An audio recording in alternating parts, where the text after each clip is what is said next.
there are average differences between populations. Some disparities are just the fault of nature and not something that people need to be blamed for, or something that even needs to be corrected, or that indicates that there's something wrong with the environment. It's just how it is. And we need to figure out some way to deal with that and to come to an understanding and create a successful democratic society where we're not always at each other's throats about some imagined injustice.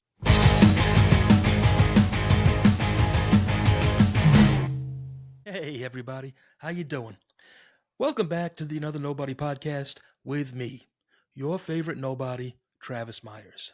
And today we're talking to a fellow named Nathan Cofnas, who is a fellow at Cambridge University over in England.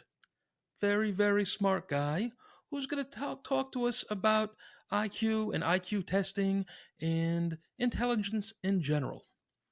That's enough from me. Let's get with Nathan.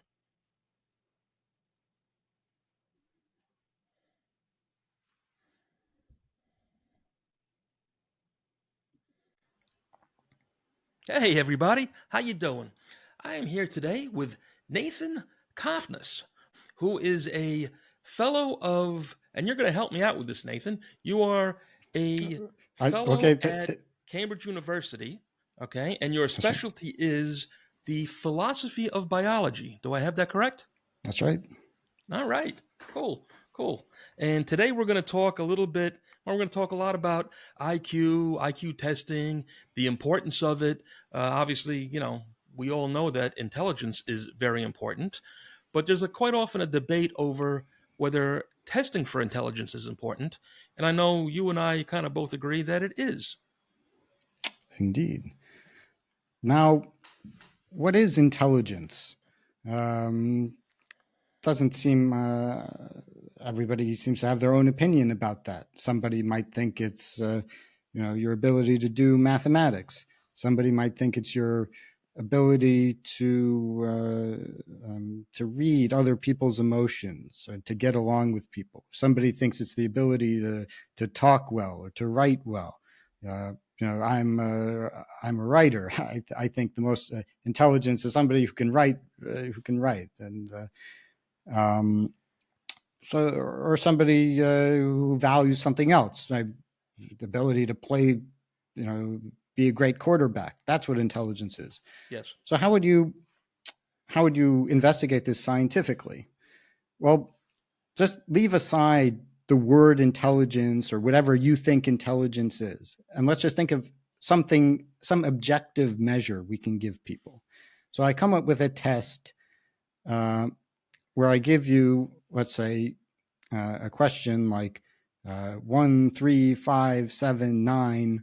What number comes next?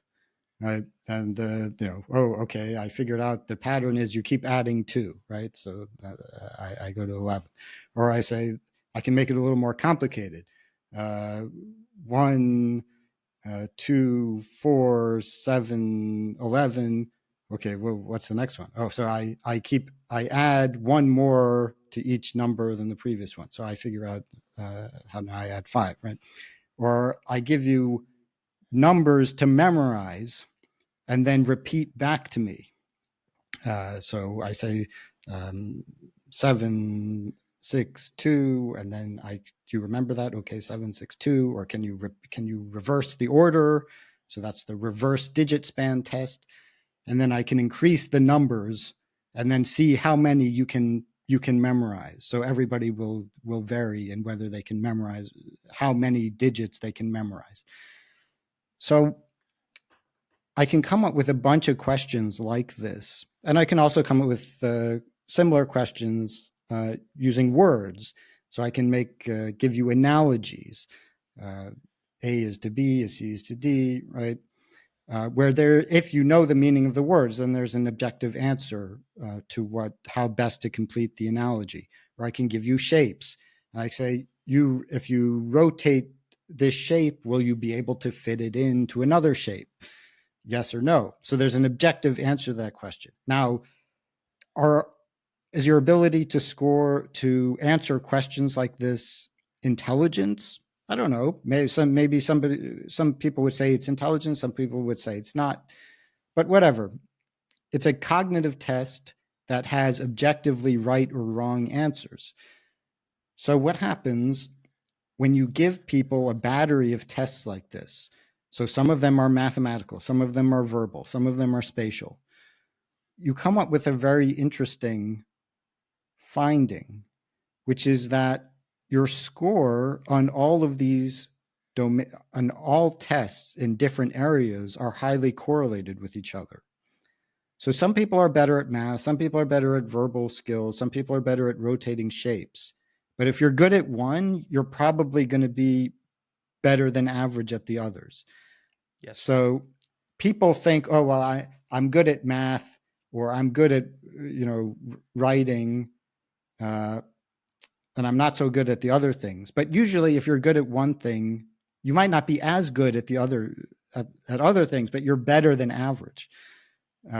And conversely, if you're worse on average than on one thing, you're probably going to be worse on average at other things. And what so-called IQ, which means stands for intelligence quotient, refers to the underlying factor that best explains differences amongst the patterns of scores among people. So if I can give you, so I give you all these tests in different areas. Now, if I can only give you one number that best describes your performance across all of these tests, it would be your IQ. And now, do we want to call IQ intelligence? Well, again, you could call it intelligence or not, but IQ is the single best predictor that we have in social science. It predicts not only things like educational attainment and book smarts, but also your outcomes outside the classroom. So your job performance in the military is highly associated with IQ. The higher IQ, the less likely you are to shoot yourself in the foot, or Yes. to accidentally take the pin out of a grenade, and a smart person can do these things too. It's just they're less likely to make mistakes like that. Well, Right. again, a smart person has a higher IQ. Right. So somebody with a high IQ can Correct. also take the pin out, throw the pin, and hold the grenade. Right. Right. But it's less likely to happen than somebody with a low IQ. Yes. Somebody with a high IQ is less likely to get into a car accident. Now, smart people get into car accidents too, but when you're on the highway and there's a small space between cars and the other one can't really see you, somebody with a low IQ is more likely to think, oh, I'm just going to slip in and hope it goes well, than somebody with a high IQ who can kind of run the simulation in his mind and think, well, maybe this is not worth it to save 3 seconds and risk my life and the life of several other people. Right. Um, Right. Now, you know, with the vast majority of people never take an IQ exam. Um, but what many common people do take, at least here in the United States, is the SAT. What is the other one now? ACTs, the GRE, which you take for grad school, and or anybody like you mentioned in the military, like myself, takes an ASVAB, which is the aptitude test for the military. And the something that I found interesting is that the ASVAB itself is well over 100 years old. I'm sure it's changed over time, but the military in particular is very, very interested and keeps very good records on people's intelligence. And they do so because, again, if they're going to put somebody in charge of a multi-million dollar piece of equipment, they want to make sure that they're a smart person, you know? And so, in essence, all of these tests are indeed a form of IQ tests. Would you agree with that? oh yeah, I'm there absolutely. So critics of IQ tests who usually don't know much about the subject say that your IQ is just your ability to score or get a certain score on an IQ test. But I mean, that's just not true. I mean, it has your ability to score well in an IQ test uh, predicts your ability to do well in life Yeah. outside of the IQ test. Well, I can. Well, I'll give you a little personal story on that. Um, I myself happen to be dyslexic.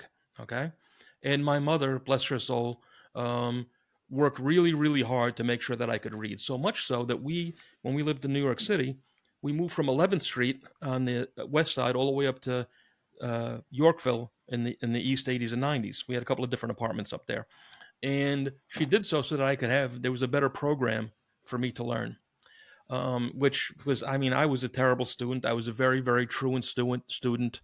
By the time I was a teenager, I probably would be what would be referred to back then anyway as a delinquent. I don't know if they use that word anymore, but I was a delinquent student. And at the age of, I want to say about 13, she had me tested with an IQ test. It was the French one, the Simon Binet Benoit Binet test. Binet. Am I saying A that correctly? Stanford is called in the Stanford Binet test. Stanford Binet. So I had taken that test, and they would not give us the score. They were, the school organization or whoever it was would not give us the score, but did tell my mother that although I had such a hard time reading and a hard time in class, that they believed that I was a gifted student. How they figured that out, I don't know. But I guess it's still, you're able to do enough with the spatial recognition, with vocabulary, with the very, very poor math abilities that I have to decide, no, this guy is above average. And again, how above, I don't know if it's, that means I scored 105, 110, or 150. I couldn't tell you where I was. I'm certain it was 150. But it was it was an interesting thing looking back on it now. I appreciate being tested and being told these things because it did give me a much more positive outlook on life. Yeah, I'm one of the the part of the value of the IQ test is that you can identify people who might otherwise fall through the cracks who are capable of more than has been recognized. Yeah. Um, so that although this is happening less and less as college admissions becomes more corrupt, but during the brief period of time when academia was sort of a meritocracy, or at least more of a meritocracy than it is now, the SAT was administered, all over the country, uh, given to kids who may not have had, uh, you know, a background where they had a lot of advantages, or they didn't go to fancy schools, but they would score well on the SAT, and then some college would accept, okay, like come here and we'll give you more opportunity. Correct me if I'm wrong again, and I'm sure you know better. Was the SAT not invented for working class people? And able to, I mean, it was an equalizer to prove that working people were just as smart as wealthy people who could afford to go to college. Am Well, I it wrong was there? to give everybody an equal chance. It was supposed to Correct. be an aptitude test, the scholastic aptitude test. Um, so originally, you know, college admissions was based on largely on whether you had a fancy background, whether your family was rich. That was considered totally acceptable, right? You just accept rich, fancy people, and they become part of your club. But then it was really Harvard that kind of led a revolution against this and suggested that, well, no, we're gonna admit people based on how smart they are, and we'll just give them a test. And if they score well in the test, it doesn't matter who they are. We'll accept them. And even if this guy's, you know, has a rich family, but he's, a dud, then we won't accept him.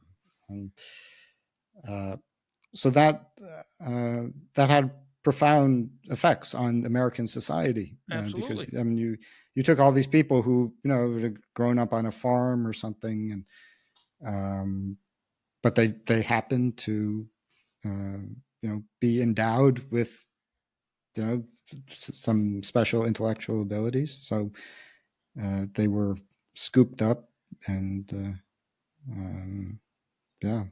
Well, that was kind of the whole thing with being a Yale man, correct? That a Yale man was usually a more of a common fella who was able to make good, as opposed to the Harvard guy who was born with a silver spoon in his mouth.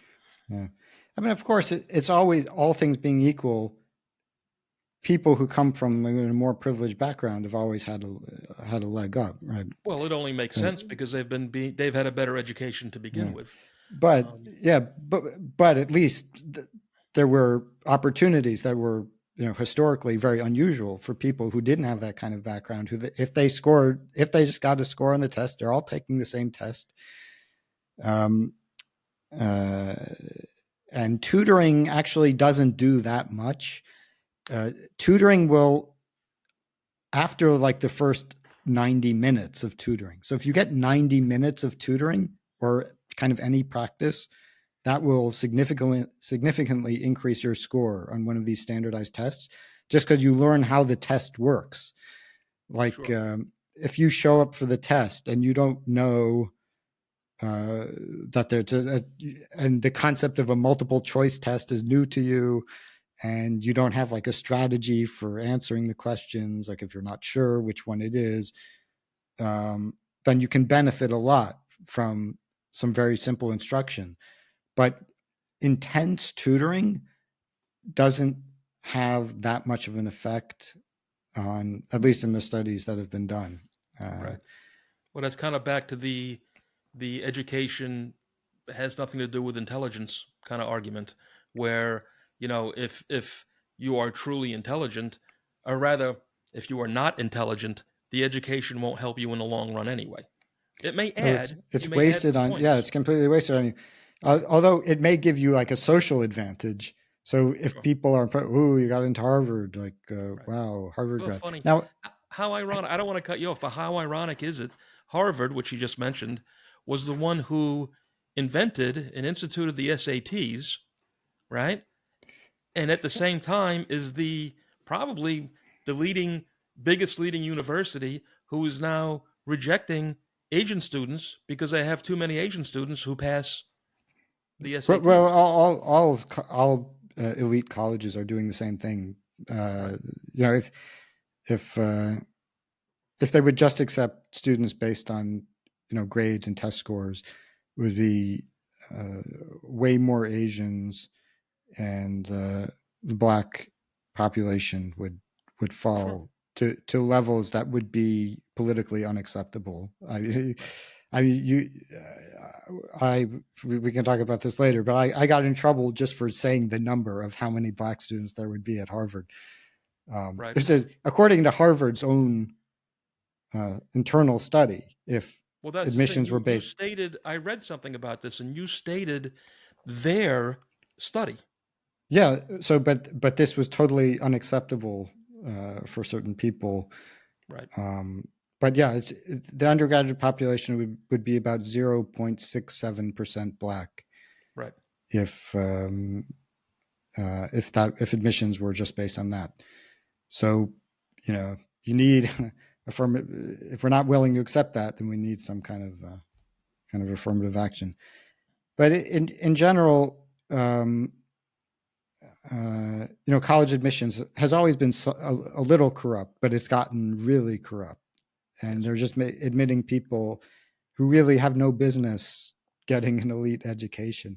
When you look at the protests at Columbia, um, and uh, people are interviewing the protesters. So why are you here? Like, what is your cause? What are you trying to accomplish? And they can't answer. They have no idea. no, I've Uh, seen them, and they're completely clueless. I know, I know. um, it's very, Unfortunately, a lot of this not only has it infected the universities and colleges, it does interfere with what do you call it? The mainstream population too. The working men and women of the world, where now you have less intelligent school teachers who are now hired because they made it in through an affirmative action program, and or in my world, in the New York City Police Department or the fire department or wherever, where you are hiring people who actually fail the test.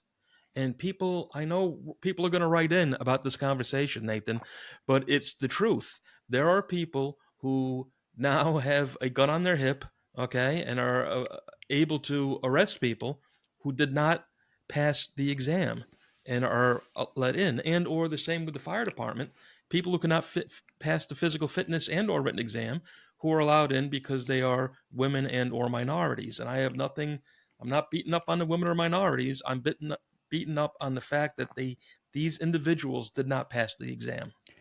And go I, ahead. and somebody might think, oh, well, what difference does it make if I can answer a bunch of math questions or rotate shapes on an exam? But and you have to think, if somebody's running around the city with a gun and the Yeah, power to confront people and you know uh, apprehend them and potentially start fights, start shooting people. You want them to have the brain power to correct. be able to think, well, if I do this, then he'll do this, and think in sort of levels and make predictions about how will this be perceived, and applying the law. You have to have some understanding of the law, like Yeah, some which can be quite abstract, and then apply it to a particular situation.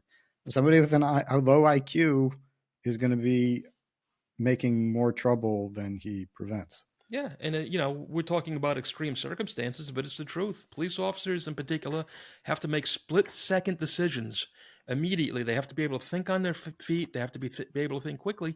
And then let's talk about the medical profession too.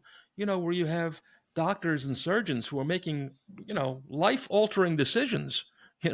And God forbid you have somebody that's in there because they were, for lack of a better word, which everybody uses today to insult other people, they were a DEI hire, or allowed into a medical program, under the auspice of we have to allow more disadvantaged people in. I don't know I, about you. If somebody's opening me up with a knife, I'd like them to be the best of the best. and also the difference in test scores between different uh, racial demographics at medical schools is unbelievable.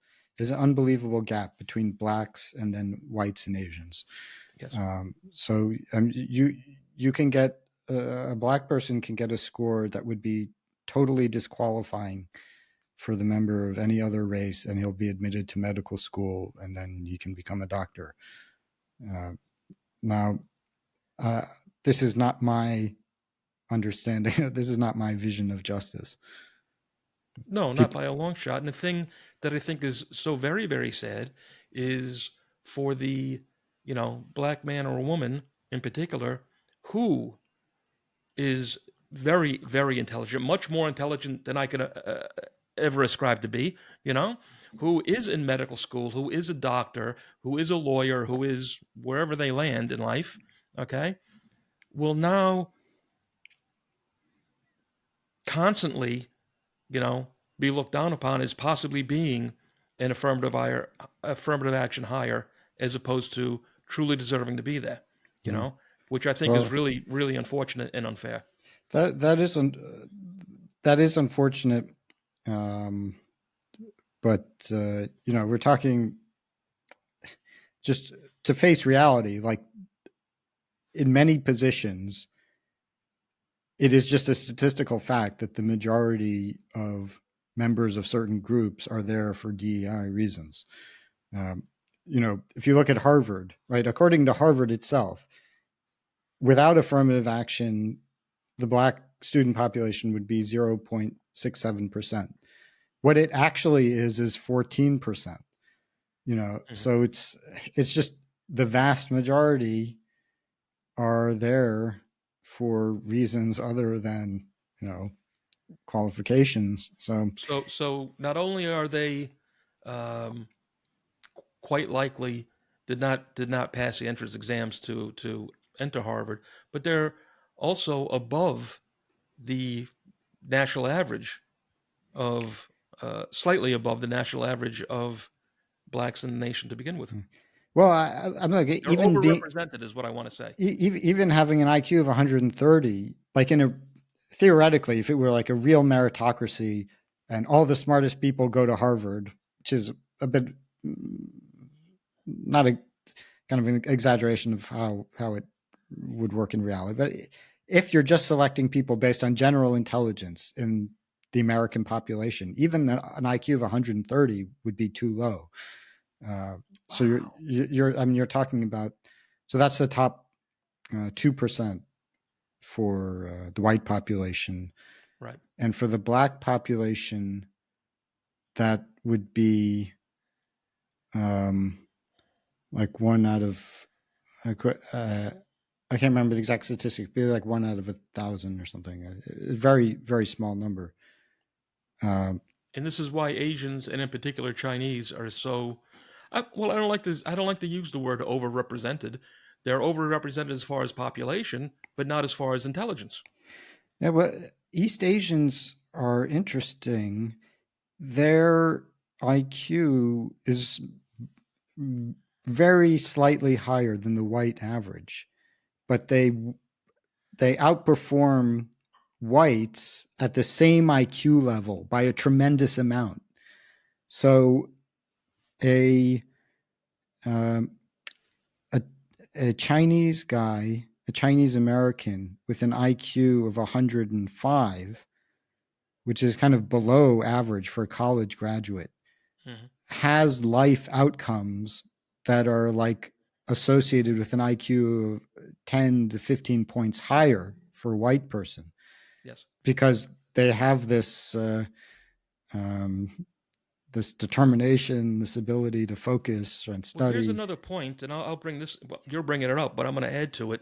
I recently read, and of course, you don't know if everything you read is always true, but I recently read, as far as a an ethnic demographic, the most successful people in the United States right now are Indian Americans, and Indian as in Hindi Indians, not Yeah, Muslim Indians.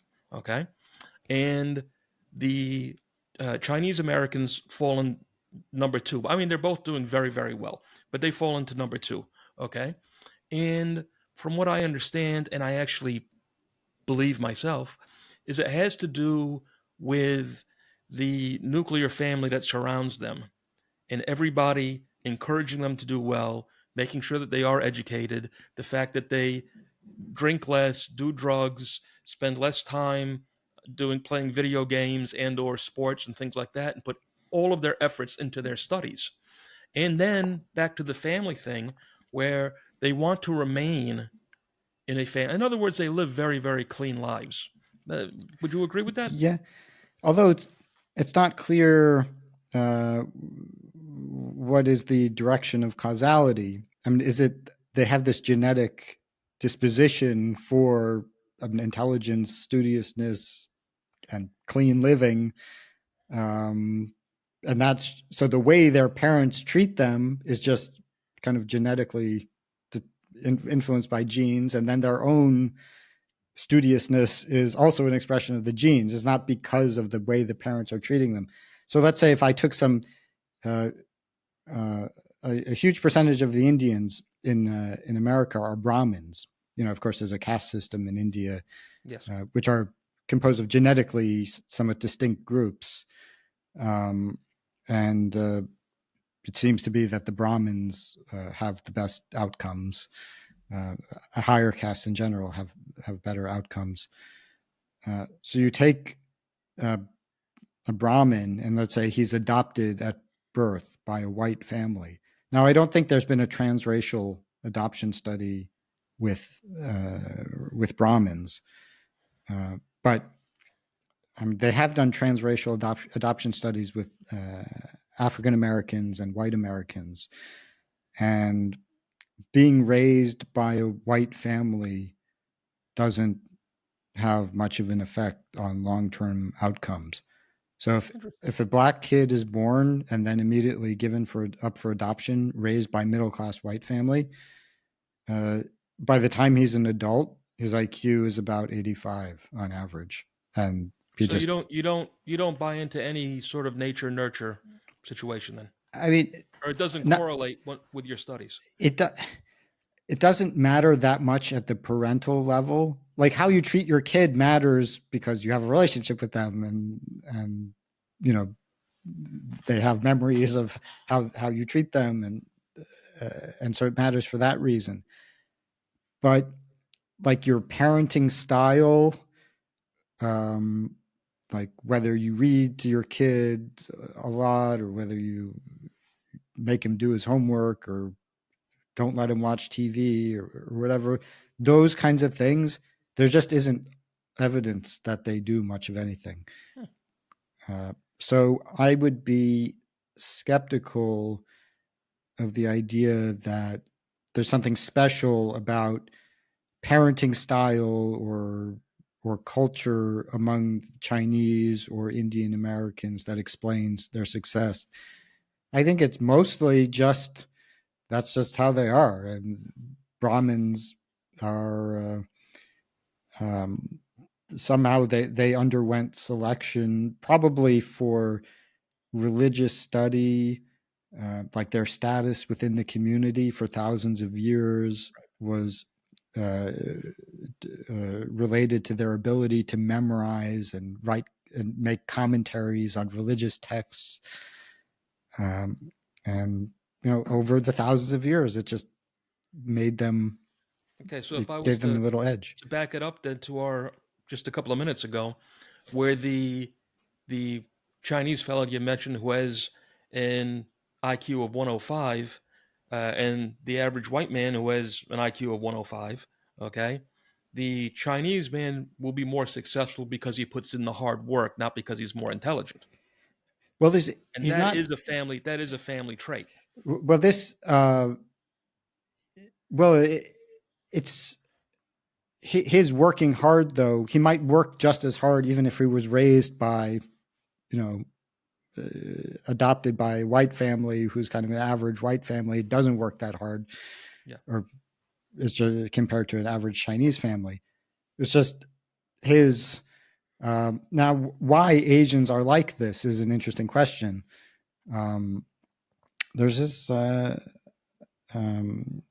just a couple of weeks ago, some fellow David Soon published a paper where he suggests that some elements of the Asian personality trace back to their evolution in the Arctic regions, where there's an intense, year-round, winter. Yes. Then this selected for certain personality traits. There's also the possibility that rice farming played a role in the evolution of the Asian personality, since Westerners have been primarily wheat farmers. So in wheat farming, I basically I I take a piece of land, I cultivate it myself, and my role is largely to defend my own piece of land. And then I harvest it, and for much of the year, I don't have to do that much. Now, rice farming is much more labor intensive Hmm. and is a communal activity. So you need lots of people cooperating to do it, um, in a way that's totally different from wheat farming. And so you have in rice farming, you have people doing this very repetitive communal activity. And if you weren't able to do that and you're expelled from the rice farming community, then you're in trouble and probably not going to have a lot of kids. So this selected for different personality traits, like the ability to just focus and you know plant pick the weeds out of the rice paddy, Yes. pick the weeds out of the rice paddy, and everybody is singing like the rice farming, the rice harvesting song together. Um, if you think about the difference between the Asian and Western personality, it really does seem to be reflected in wheat versus I can rice see farming. it. I can see it. This what you just mentioned a minute ago leads me to another question. And what I want to do is I'm going to ask you the question, but I think I'm going to take a quick break and we'll come right back and we'll talk about it. And that is the cold weather theory, which I've also heard discussed as the cold winter theories, which you just kind of mentioned a little bit. And we're going to take a break now, and we're going to come back and explain that to our listeners. All All right. right? We'll be right back, everybody. Listen up, this one's important. As a rule, I never stump for charities because most of them don't hand out as much money as they collect. And that's a sad fact. But not Tunnel to Towers. These guys do the right thing. They have an A+ rating from Charity Watch and a 4-star rating from Charity Navigator. That's like the #1 charity watchdog group. With over 93% going towards the families of veterans and first responders who have lost their lives in the line of duty. For only $11 a month, and it's easy. Just go to t2t.org. That's letter T, number 2, letter T.org, and hit the donate button. Do the right thing and do good for the families and the veterans and the first responders who do good by you. It's only $11 a month. Thanks, and all the best.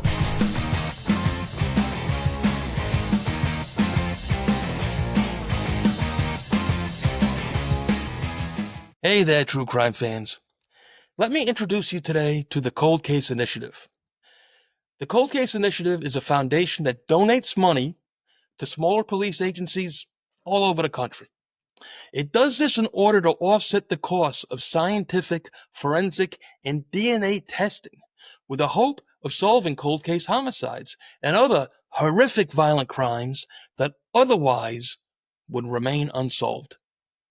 Please, if you have it in your heart and a little money to spare, go to www.coldcaseinitiative.org. Again, that's www.coldcaseinitiative.org and lend a hand where it truly is needed. Be a part of solving a cold case. Every little bit helps. Know that 100% of the donations that go to the Cold Case Initiative go to agencies that are desperately in need of the help. So please, if you can, do the right thing and make a donation. Thanks, and all the best, my friends. All right, we're back with my friend here, Nathan Cofnas, and we're gonna discuss now the question I just left you off with, which is the cold weather theory, sometimes called the cold winters theory, which I remember reading about. Oh my God! I mean, 40 years ago, I read an article once in the New York Times Magazine that mentioned this. And I'm curious to get your take on it. In fact, you can explain it since you're the guest. So the human species evolved in Africa, in a region where weather was did not vary to an extreme degree throughout the year. So there was no time in the year during which people were not able to obtain food by hunting and gathering. When we left Africa, or some people left Africa, they encountered regions that had intense differences between the seasons, and specifically winters. Now, what happens in winter? Nothing grows. Everything goes into hibernation. There aren't necessarily as many animals that you can hunt. Food becomes a lot less reliable. So if you're going to survive, then you need to be able to make some kind of plan. What will happen when I can't collect the normal food for 3 months? Yeah. 3 months is too long to not eat.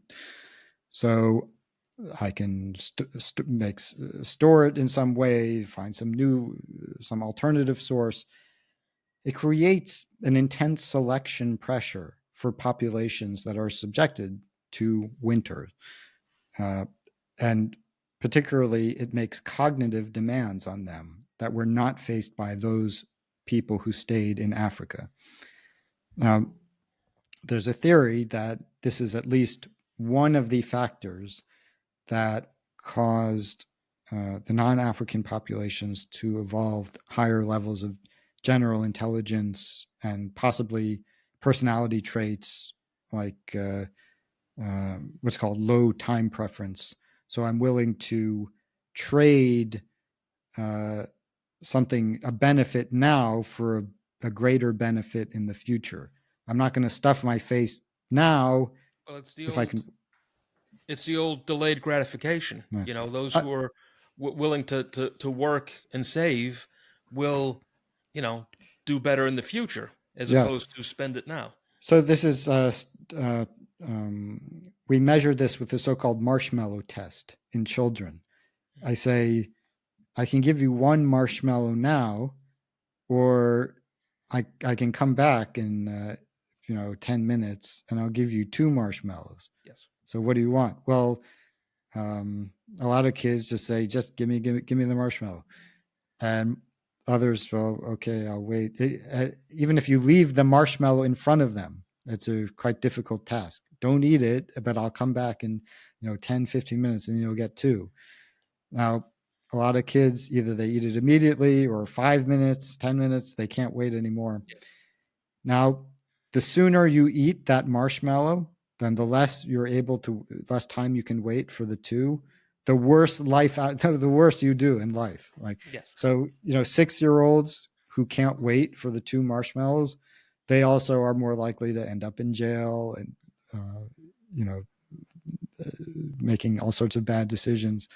So this is also an important trait for.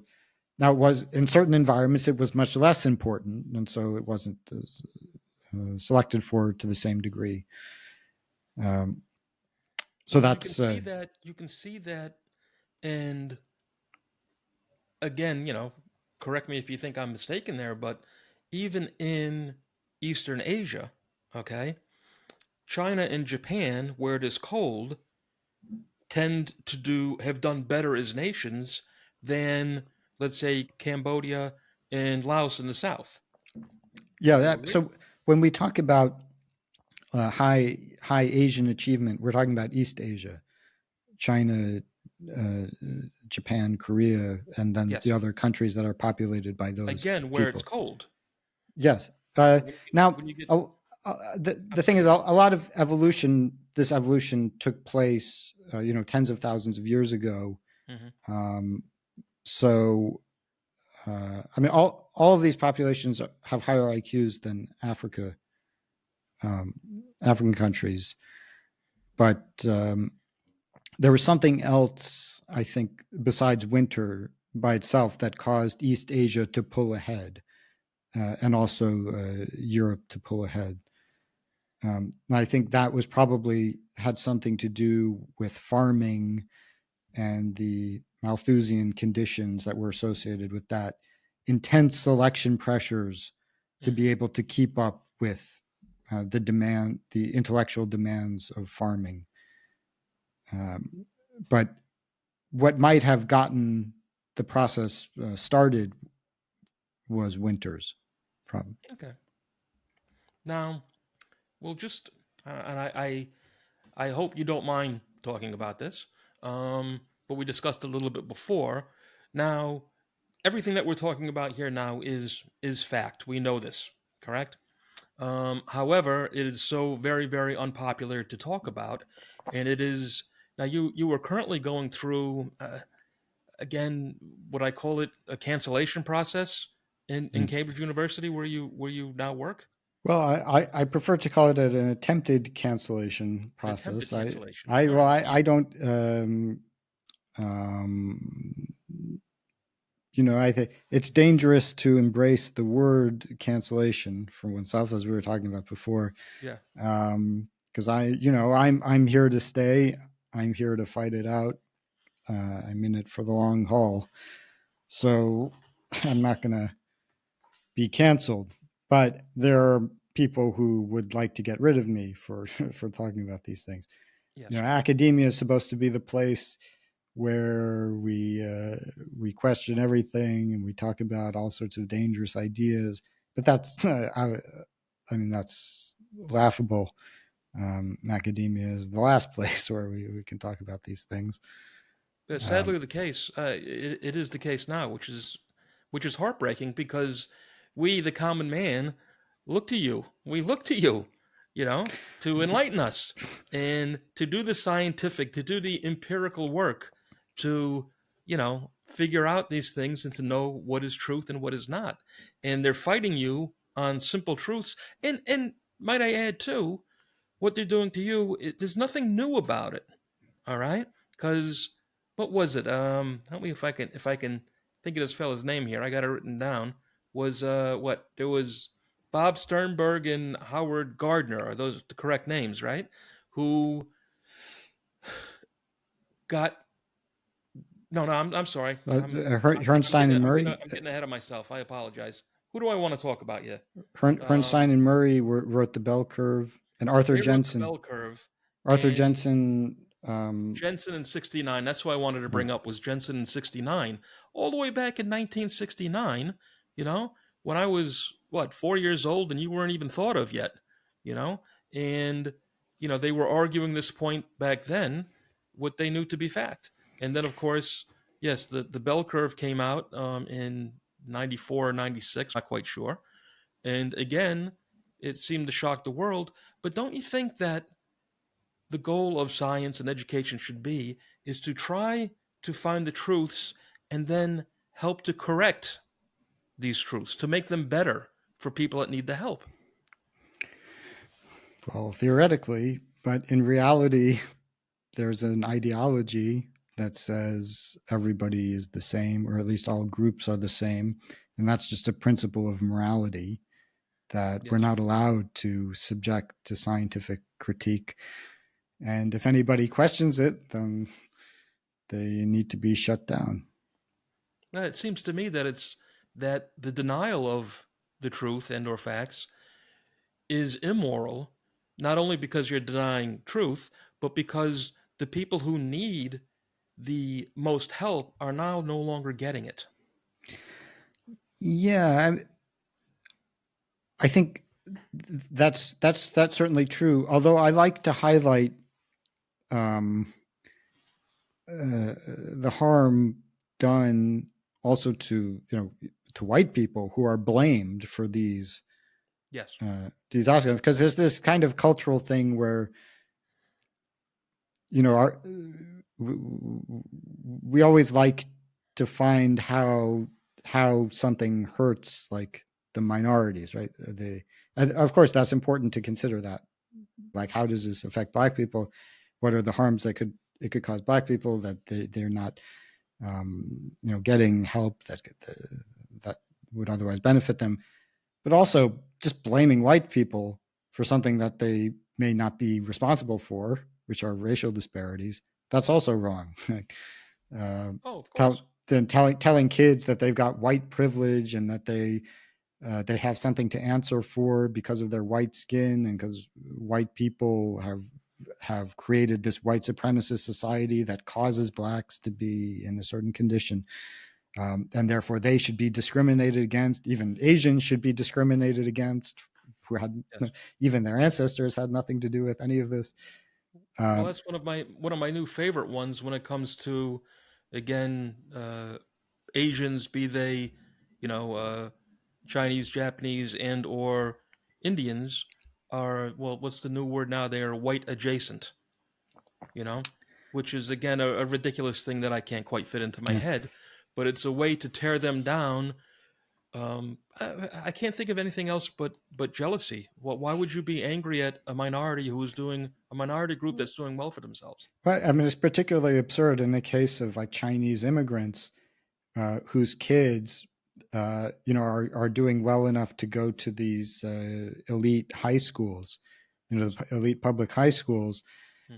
Uh, I mean, how do you explain it in terms of racism? And their parents, like, you know, came out of like some communist Sure. re-education camp or something, or rice paddy, Yeah. and they come here with nothing, and they open a laundromat or something, and then their kid does really well on the test. Like, Yes. how is that white Well, as adjacent? you know, that's what's happening in Stuyvesant and in Bronx science. For decades and decades have been held up as what education should be. You Yeah. know, And yeah, you had to test into it because they wanted the brightest people from all over New York City. Kids would take subways from all the way down at the ass end of Brooklyn to get to Bronx Science so they could better themselves. And now it's been stolen from them due Yeah, to DEI preferences. yeah. No other way to put it. Yeah. Well, I like to say, just because you don't like it doesn't make it true. It really doesn't. Um, Geez, where else can we go here, Nathan? We've talked about quite a bit, but do you see? Do you see anything that can be done to right these wrongs or to make it not a crime, in your case, to teach and speak and write the truth? I think the only thing that we can do is just to let people know the truth. There are average differences between populations. Uh, some disparities are just the fault of nature and uh, not something that people need to be blamed for, or something that even needs to be corrected, or that indicates that there's something wrong with the environment. It's just how it is. And we need to figure out some way to deal with that and to come to an understanding. And um, and create a successful democratic society where we're not always at each other's throats about some imagined injustice. Yes. Um, uh, people want people's reaction is, well, we want to do anything but that, just anything but that, because that's Right. the ultimate taboo, is talking about race differences. But I'm a millennial. I was born in 87. So I didn't really grow up with the internet, certainly not as it exists now. Right? Yes. Uh, I learned about um, this topic when I was taking classes at Columbia as a visiting high school student. Uh, I was able to take college classes, um, and I took an anthropology course where the professor mentioned that Australian Aborigines have Broadman Area 17s.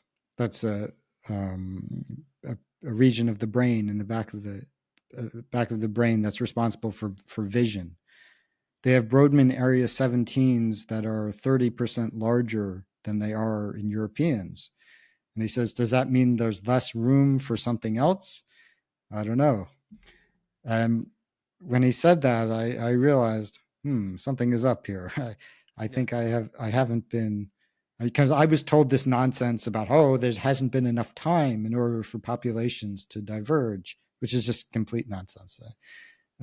But as a kid, I just said, okay, fine, if that's what you say, if that's what the authorities say. And then I started, looking into it and learning about it. Um, but now these kids, like the Zoomers, who grew up with the internet, they know all about this. This is among like right wing Zoomer intellectuals. This isn't controversial. They all know.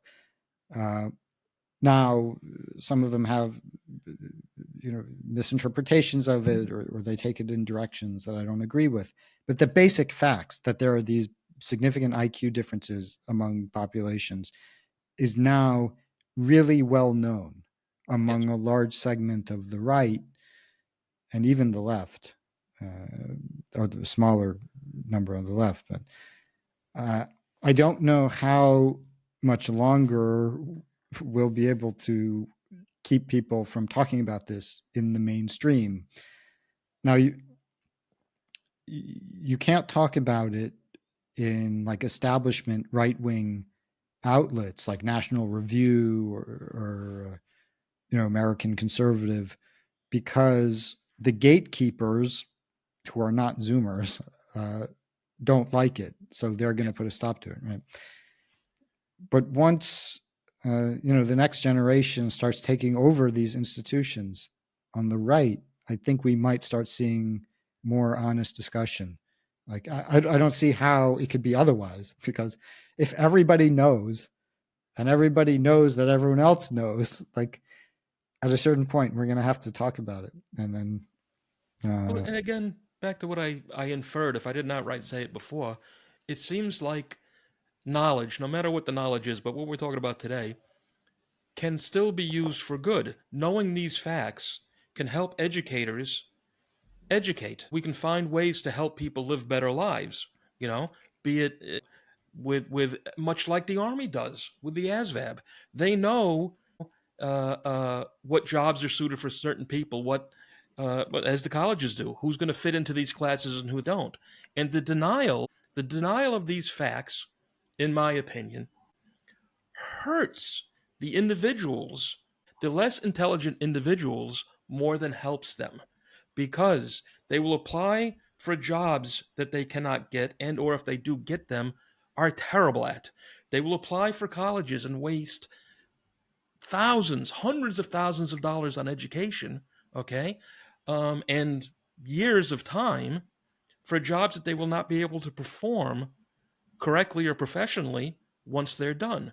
Whereas if they took a step back and rather than being a doctor, maybe went to nursing school, rather than shooting for, and not that people shouldn't have higher ambitions, but the fact of the matter is there's it's good to know who you are, you know, and live your life accordingly. Does that make yeah, sense to you? it's like if I got really bitter about the fact that I'm not on the NBA and I'm looking for somebody Exactly. to blame, like Mhm. how come I'm not 7 feet tall? Like whose fault is that? Like Sure.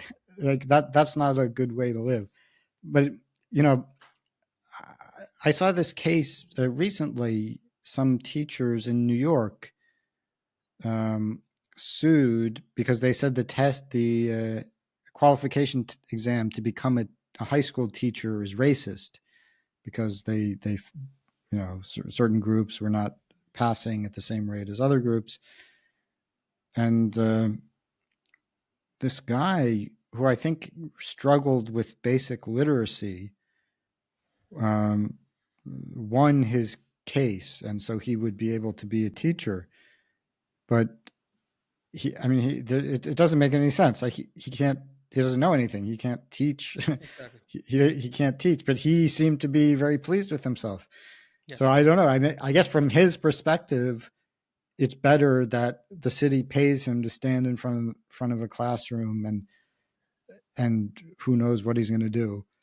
Well, That's yeah. what he wants. But he can't hold the rest of us hostage. And the kids are obviously suffering. Like, very Well, of likely course. Of he's course. gonna be, um, the children of like rich families, rich white families are not going to be in his classroom, No. right? So No. it's most likely going to be like disproportionately black, maybe Hispanic kids Well, who I are. recently there's a case going on right now, if it hasn't come through fruition or settled out, of a young woman who's just it's just so heartbreaking to me. A young woman in Connecticut, Hartford, Connecticut, okay, who is suing the school system because she is graduated high school and is illiterate, okay, and she's basically saying, "How could you do this to me?" Now, regardless, unless she is truly mentally disabled, which I do not believe she is, okay. The fact of the matter is that education has failed her all the way through, partially because the educators simply don't care anymore. Also, many of the educators may not be smart enough to have the jobs that they have. And it is such a corrupt system trying to force people through this system. I myself, I always say I'm a victim of the New York City public school system. I don't know if you're familiar with Julia Richmond High School. It closed in the 90s, so you probably would have been too young for that. But it was one of the worst performing high schools in New York City. And I am one of the 70% dropout rate. 30, it was like something like 35, 37% of the population would graduate, you know? So I know I lived it. I was in that world where nobody was taught. They were not never taught to think, how to think, They were never educated properly, including myself, you know. But luckily for me, intelligence was able to make me a success in life. But for the poor guy or girl who doesn't have the intelligence or the IQ, you know, how are you helping them by forcing them through a system? No, there's definitely, there are victims who there are a lot of victims to this delusion, Sure. um, on the high end and the lower end and in the middle, right? It's like this is not creating a society where we are maximizing people's potential or achieving justice or satisfaction or anything. The noble lie, it benefits some people. There's no way around it. And there are some people um, who who use who use grievances to gain either personal influence or wealth for themselves, or they benefit directly from affirmative action in a way that they're protected from the costs of this disaster and inefficiency, like that incompetent teacher who is, I guess, happy to take a paycheck to deprive kids of an education. It works Sure. for him, right? So there are a small number of people who are benefiting, but in the long run, we just have to confront reality uh, and come up with some solution. Yeah. Well, I'm all for that, my friend.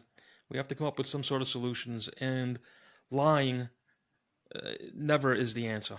You know, it never is. You can't win when all the facts are a lie. So, Anand, is there anything else you'd like to add, my friend? Oh well, what's new in my hometown? I haven't been following the news. Huh? What's new in your hometown of New Well, York? I haven't been back to New York for a while. Yeah. Well, a lot of things that are happening in New York City itself.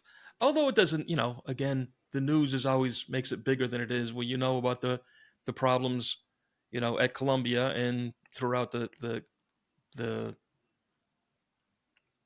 education system with the whole Palestinian thing. Actually, I was back in New York last year because my sister got married, and I took my wife up to Columbia because we met at Columbia, and I thought we'd just see what's going on. But the whole campus was locked down, Yes. so we weren't able. Even alumni were not And allowed then, to hopefully go. they're working on this, massive immigration problem that they have, which is something that's going on in England as well and in Ireland now.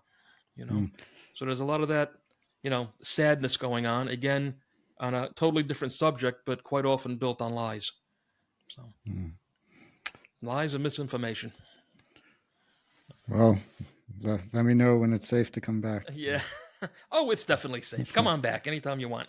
Just watch, just pay attention to where you're going. All But right. on that, my friend, it was very. Where can everybody read your stuff? I So know you I'm have a on Substack. I'm on Substack at ncofnas.com, Mhm. and I'm on Twitter at Nathan Cofnas. Very good. Very good. Please read his stuff. Take a deeper dive, people. It's very, very well thought out, very intelligent, very fact based information that everybody should know. And sadly, you're getting a hard time teaching it, aren't you? Uh, Without getting into the details for legal reasons, Yes. yes, I am. Yes, I am. Yes. Well, I'm sorry, my friend. Uh, Nathan, thank you so much for joining me. And all the best, my friend. I appreciate it. Thank you very much. All right. There you have it. Nathan Confess, everybody. Thank you very much for listening. And please, please, before you go, do the right thing. Hit that like button, hit that subscribe button, and we'll see you again next week. All the best, my friends.